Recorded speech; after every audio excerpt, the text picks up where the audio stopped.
하나님 말씀 요한복음 7장 25절에서 36절의 말씀입니다. 요한복음 7장 25절에서 36절의 말씀 우리 한 목소리로 같이 읽도록 하겠습니다. 요한복음 7장 25절부터입니다. 시작.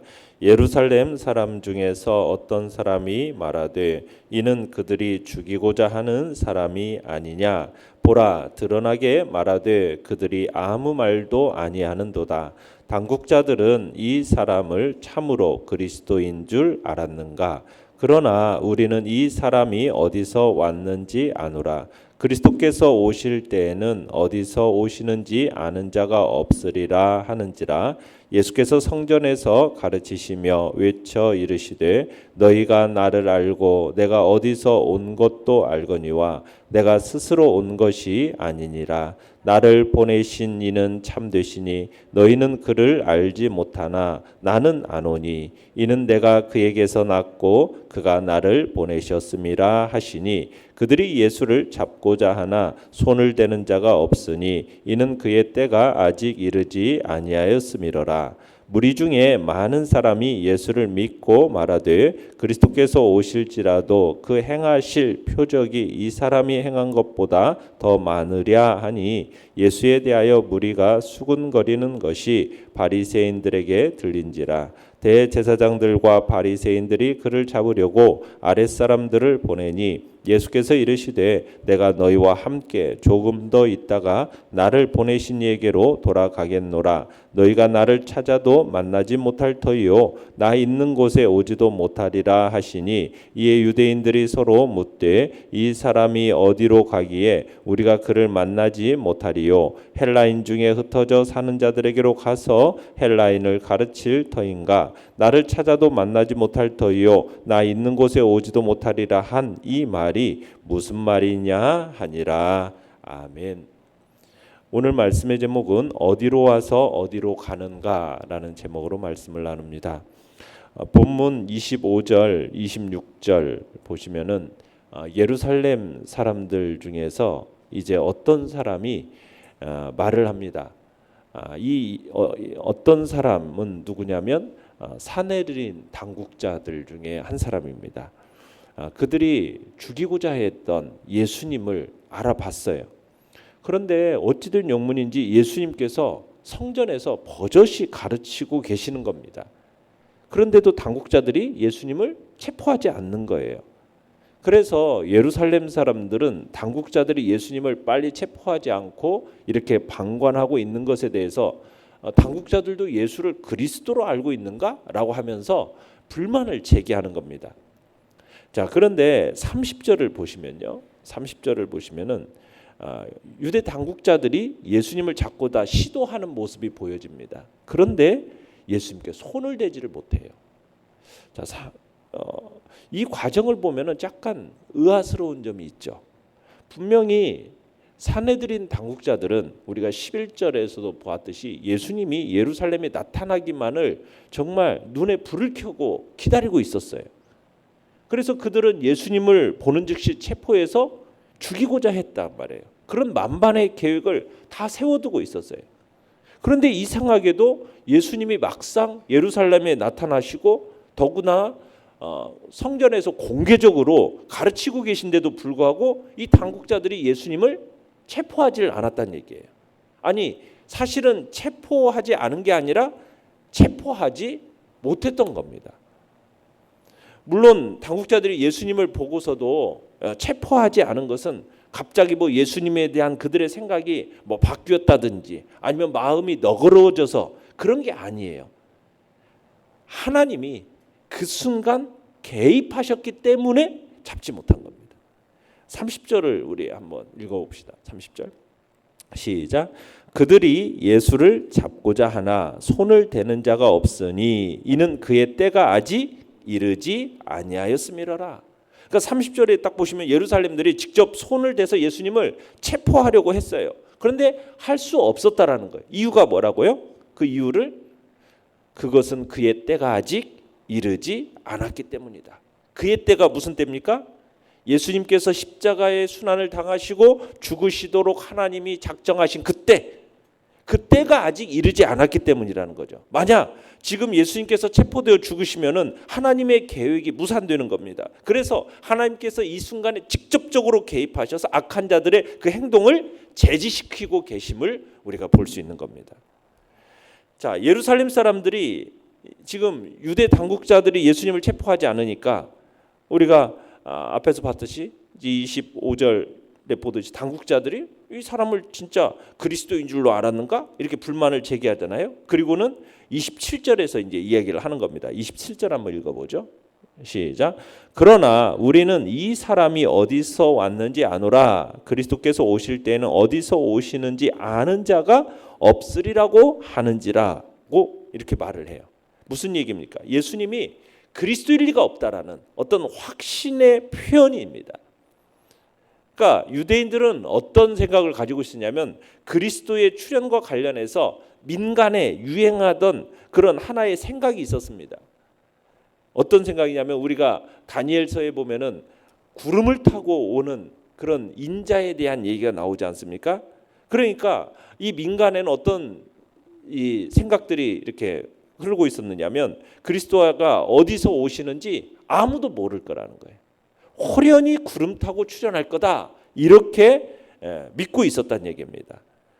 예루살렘 사람들은 그런데 예수님이 어디서 왔는지를 알아요, 몰라요? 알아요. 어디 출신이라는 거예요? 갈릴리 나사렛 출신이라는 거예요. 그러니까 확실히 알고 있으니 예수님은 그리스도가 아니다. 이런 확신에 이 유대인 이 당국자들은 그리고 그 사람들은 도달해 있었다라는 겁니다.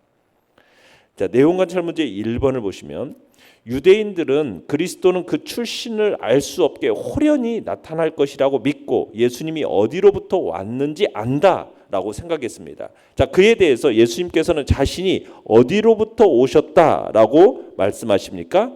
자, 28절 29절 읽어보겠습니다. 시작. 예수께서 성전에서 가르치시며 외쳐 이르시되 너희가 나를 알고 내가 어디서 온 것도 알거니와 내가 스스로 온 것이 아니니라. 나를 보내신 이는 참되시니 너희는 그를 알지 못하나 나는 아노니 이는 내가 그에게서 났고 그가 나를 보내셨음이니라 하시니. 자, 예수님은 자신의 이 육적인 기원에 대해서 알고 있음을 인정하십니다. 그러니까 내가 갈릴리 나사렛 출신이라는 거 알고 있음을 인정하시는 거죠. 자, 그런데 이어 예수님께서는 그들이 알지 못하는 것에 대해서 밝히시는 거죠. 뭘 모릅니까? 자신의 신적인 기원을 밝히시는 겁니다. 내가 그에게서 났고 그가 나를 보내셨습니다. 내가 그에게서 났고 그에게서 났다는 얘기는 무슨 얘기입니까? 내가 하나님께로서부터 난 자다. 나는 하나님의 보내심을 받은 자다. 지금 그렇게 얘기를 하는 겁니다. 지금 이 예루살렘 사람들은 내가 뭐 예수님의 고향이 어디고 부모가 누구고 뭘 하고 그의 가족상이 어떤 거 이런 것에 대해서 잘 알고 있었어요. 그런데 예수님에 관해서 정작 알아야 할 것은 몰랐어요. 예수님이 갈릴리 나사렛 목수의 요셉의 아들이기 이전에 하나님께로부터 난 자라는 사실인 거죠. 하나님께로부터 보내심을 받은 자라는 것.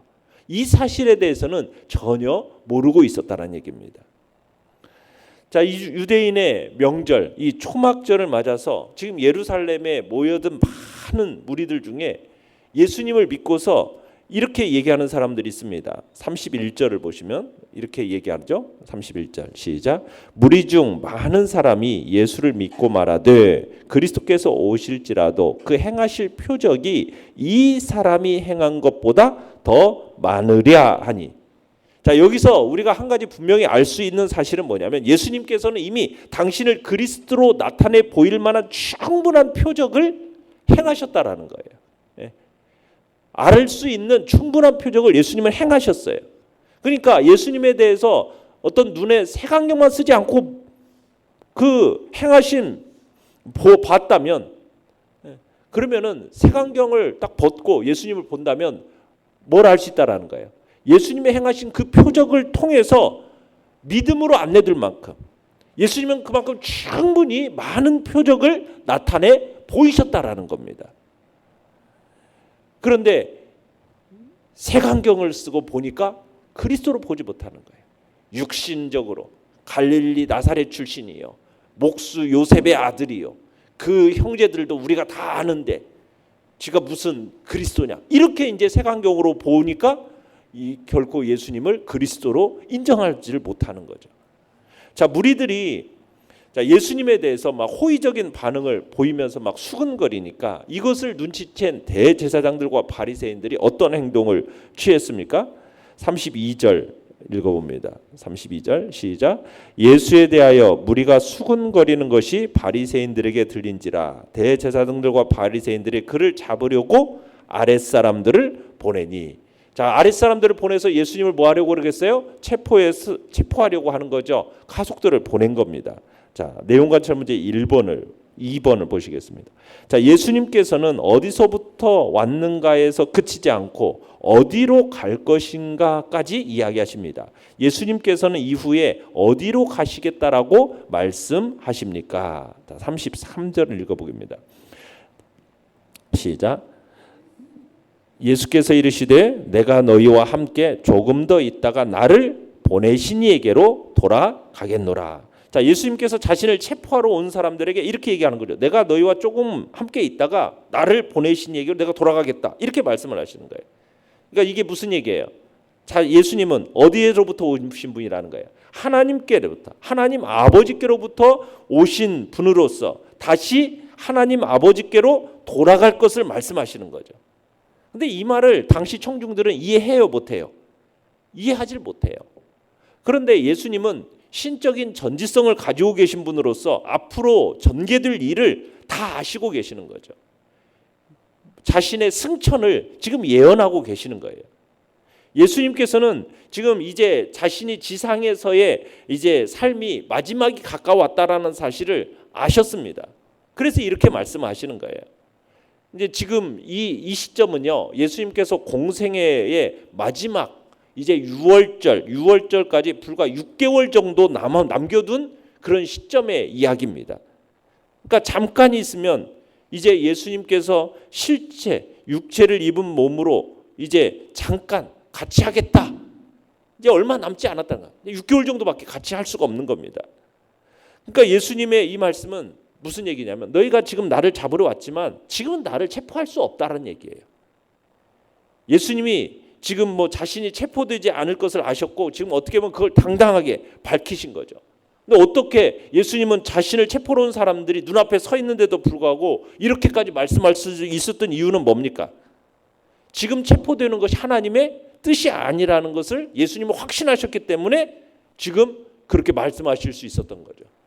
자신은 아직 결코 체포될 시점이 아니라는 거예요.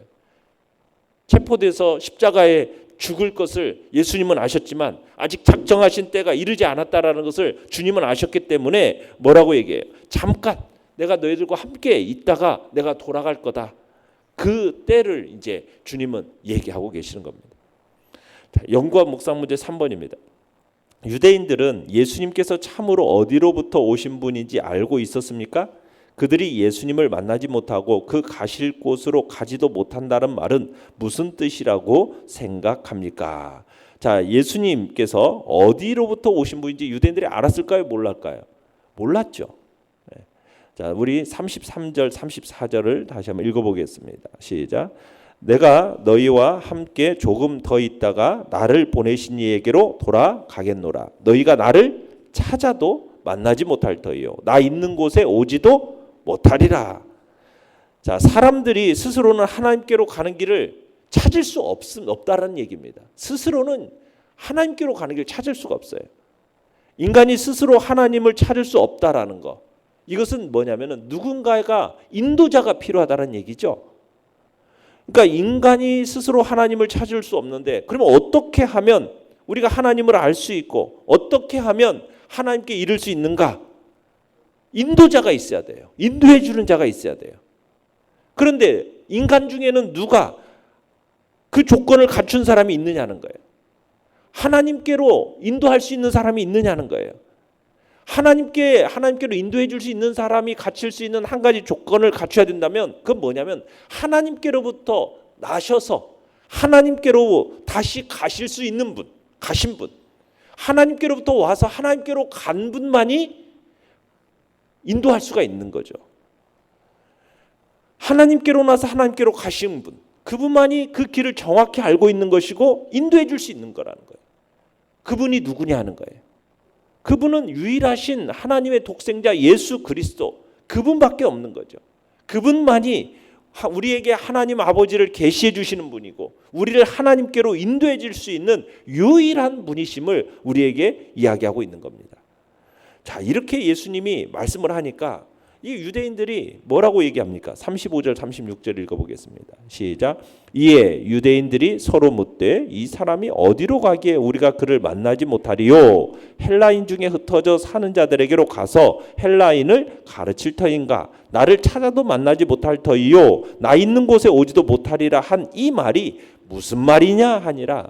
자, 예수님께서 사람들이 찾아도 찾지 못할 곳으로 떠나신다라고 하니까 이 말씀을 무리들이 전혀 이해하지를 못하는 거죠. 예수님의 말씀을 이해하지 못한 무리들이 이 사람이 헬라인 중에 흩어져 사는 자들에게 가서 헬라인을 가르칠 터인가? 엉뚱한 말을 하고 있는 겁니다. 여기서 지금 헬라인 중에 흩어져 사는 사람들은 누구를 가리키는 거예요? 당시 유대인 사람들 중에서 헬라 가운데로 이제 흩어져 사는 디아스포라들을 얘기하는 겁니다. 디아스포라 유대인들. 이 말은 예수님에 대한 어떻게 보면 반조롱 섞인 말이에요. 예수님이 이스라엘에서 가르치다가 실패하니까 결국 디아스포라 유대인들에게로 가서 가르치고 그것도 여의치 않으면은 결국 헬라 이방인들에게로 그걸 가르칠 것인가? 이런 식으로 반조롱 섞인 그런 말을 지금 하고 있는 것입니다. 자, 느낀 점 4번입니다. 유대인들은 예수님께서 어디로부터 오셔서 어디로 가셨는지 알지 못했고 또 따를 수도 없었습니다. 예수님께서 오셨고 또 돌아가신 곳, 즉 하나님의 나라에 갈 수 있는 사람은 어떤 사람일까요? 자, 어떤 사람이 하나님 나라에 갈 수 있다는 얘기입니까? 예수님의 신적인 기원. 그러니까 예수님이 하나님에게서 나서 하나님께로부터 보내심을 받은 사람이라고 아는 사람이 하나님 나라에 갈 수 있는 거예요. 영생은 예수님이 그렇게 얘기했죠. 요한복음 17장 3절에서 영생은 곧 유일하신 참 하나님과 그의 보내신 자 예수 그리스도를 아는 것이 영생이다. 그러니까 영생은 유일하신 참 하나님, 그의 보내신 자 예수 그리스도, 그분을 아는 것의 여부에 영생이 달려있다는 얘기입니다. 결국 예수님이 하나님의 아들로서 하나님의 보내심을 받아 이 땅에 오셨다라는 것, 이것을 알고 믿어야만 하나님 나라에 갈 수 있다는 겁니다. 예수님의 생애에 대해서 역사적으로 정확한 지식을 알지 못하고 있다 할지라도 한 가지 사실만큼은 분명히 알고 믿어야 되는데 무엇을 알고 믿어야 돼요? 예수님은 하나님께로부터 보냄을 받은 하나님의 아들이시다. 이것을 알고 이것을 믿는 자가 하나님 나라에 가는 예수를 구원을 받을 수 있다라는 거예요. 이 사실에 대한 지식과 이 사실에 대한 신앙 고백에 구원이 달려 있고 이 고백에 바로 영원한 생명, 하나님 나라에 갈 수 있는 길이 있음을 우리에게 말씀하고 있는 것입니다. 결단과 적용 5번입니다. 당신은 예수님께 대한 참 믿음에 근거하여 예수님처럼 하나님으로부터 이 세상으로 보내심을 받고 또 하나님께로 돌아갈 자임을 확신하고 있습니까? 나의 믿음을 흔드는 장애물이 무엇인지 그리고 어떻게 제거할 수 있을지 생각해 봅시다. 우리가 예수님이 참 하나님, 그의 보내신 자 아들 예수 그리스도이심을 믿을 뿐만 아니라 이제 우리도 하나님의 보내심을 받는 참으로 존재로서 우리가 이 세상에 보냄받아 하나님의 복된 영광스러운 그 복음을 전달하는 자로 우리가 살아가겠다라는 복된 결단이 또한 우리 안에 있기를 간절히 바랍니다. 오늘의 기도 같이 읽겠습니다. 시작. 세상에 속하지 않으나 세상으로 보냄받은 자답게 살게 하소서. 아멘.